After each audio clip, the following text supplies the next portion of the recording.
चीन में कोरोना की लहर के बीच डब्ल्यूएचओ के अधिकारियों ने कहा कि चीन अस्पतालों में भर्ती मरीजों का रियल टाइम डेटा शेयर करे।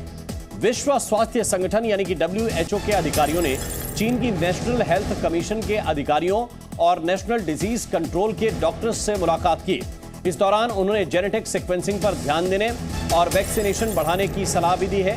शुक्रवार यानी 30 दिसंबर को यह हाई लेवल मीटिंग हुई थी और इस मीटिंग में यह कहा गया चीन से कि जेनेटिक सीक्वेंसिंग पर ध्यान दीजिए, वैक्सीनेशन बढ़ाइए और साथ ही यह भी कहा कि रियल टाइम डेटा शेयर किया जाए।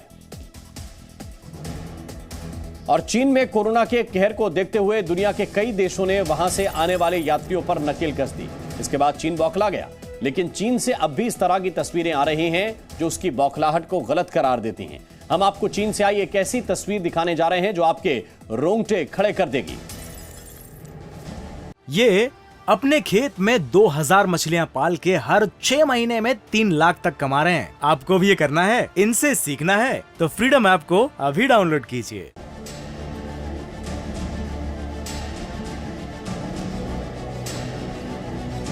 इस तस्वीर को मानवाधिकार कार्यकर्ता जेनिफर जेंग ने सोशल मीडिया पर पोस्ट किया है। 30 सेकंड के इस वीडियो में एक शख्स इमारत की छत पर खड़ा नजर आता है। इस बीच लोगों के चीखने चिल्लाने की आवाज सुनाई देती है, लेकिन इस शख्स पर कोई असर नहीं पड़ता और थोड़ी ही देर बाद वो नीचे गिर जाता है और उसकी मौत हो जाती है। बताया जा रहा है कि ये शख्स कोरोना की वजह से परेशान था, इसीलिए उसने छत से कूदकर जान दे दी। हालांकि अब तक इस बात की पुष्टि नहीं हो सकी है कि वाकई ये शख्स कोरोना से परेशान था या फिर किसी और वजह से। चीन में लोग कोरोना से परेशान हैं, इसमें दो राय नहीं है। अपनों की मौत उनके दिमाग पर गहरा असर कर रही है। चीन में हर रोज मौत का आंकड़ा बढ़ता ही जा रहा है। चीन के चोंगकिंग के एक गांव में 10 परिवारों की जिंदगी एक साथ तबाह हो गई। इन 10 परिवारों के कई लोग कोरोना की वजह से मारे गए। चूंकि शवदाह गृहों में अंतिम संस्कार की जगह नहीं बची, इसलिए इन परिवारों ने अपनों का अंतिम संस्कार खुद ही किया। इन्होंने अंतिम संस्कार करने वाली एक प्राइवेट कंपनी को हायर किया, जिसने सड़क किनारे बड़े बड़े टेंट लगाए, जहां इन परिवारों को अपनों को आखिरी विदाई दी गई। हालांकि ऐसी सुविधा सभी को हासिल नहीं है। शेंडोंग प्रोविंस के लाइजू शहर स्थित फ्यूनरल होम में तो सैकड़ों की तादाद में लोग कोरोना से मारे गए अपने करीबियों का अंतिम संस्कार करने के लिए लाइन लगाकर खड़े नजर आए। जमीन पर रखे हर शव के ऊपर नंबर के साथ एक प्लेट रखी हुई थी। ये तस्दीक कर रही थी कि अंतिम संस्कार के लिए इन लोगों को और कितना इंतजार करना होगा। चीन में कोरोना ने कहर बरपा रखा है, लेकिन जिनपिंग प्रशासन ने लोगों को नए साल का जश्न मनाने की छूट दे दी, जिसके बाद लोग बाहर घूमने के लिए टूट पड़े और ट्रेनों से लेकर विमान तक यात्रियों से फुल हो गए।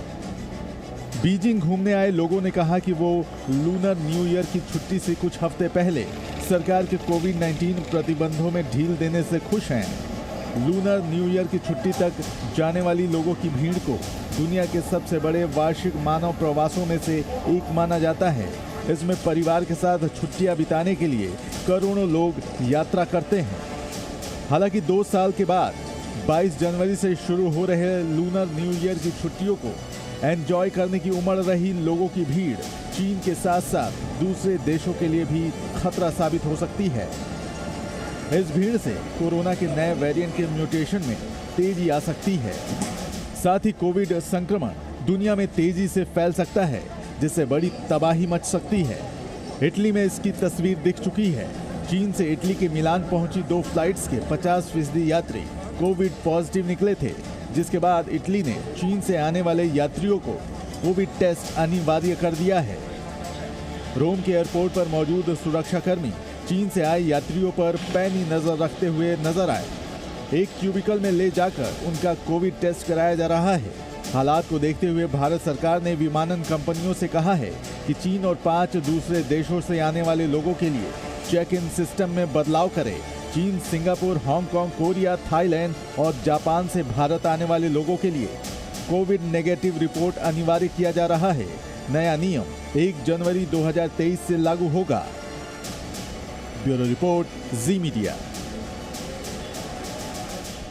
ये अपने खेत में 2000 मछलियां पाल के हर 6 महीने में 3 लाख तक कमा रहे हैं। आपको भी ये करना है, इनसे सीखना है तो फ्रीडम ऐप को अभी डाउनलोड कीजिए।